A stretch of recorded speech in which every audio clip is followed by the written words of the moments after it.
قرآن پاک نے کہا یہودیوں پہ اللہ نے ذلت مسلط کر دی ہے، یہ ذلیل ہے، ان کا کوئی دیش نہیں، یہ جہاں انہوں نے قبضہ کیا ہوا نا فلسطین میں، یہ قبضے کی جگہ ہے اور ایک مٹھی بھر ملک ہے، شاید 60-70 لاکھ آبادی ہو اسرائیل کی۔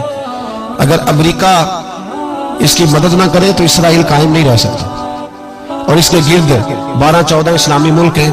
بیت المقدس مسجد اقصیٰ معمولی جگہ نہیں، حضور نے فرمایا 3 سفر کرو تو سمجھنا ہم عبادت کر رہے ہیں۔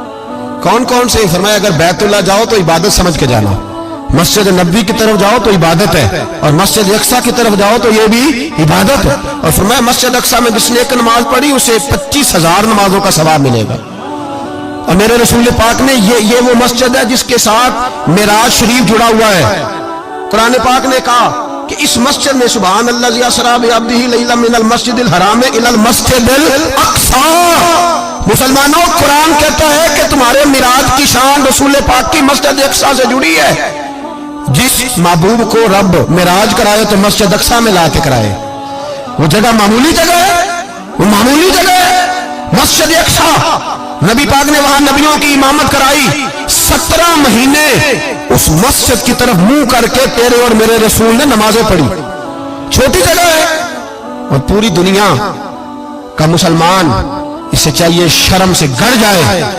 ایک امریکہ کا صدر بول کے کہتا ہے کہ اسرائیل کو اجازت ہے اسے دارالحکومت بنائے، اور مسلمان حکمران بیان دے رہے ہیں ظالموں، لٹیروں، تم اپنی سیاستیں چمکانے کے لیے پہلے ایک دوسرے کو گالیاں دیتے ہو، پھر اکٹھے بیٹھ جاتے ہو نمبرنگ کرنے کے لیے۔ تم دین کے اس مسئلے میں سارے اکٹھے کیوں نہیں بیٹھے؟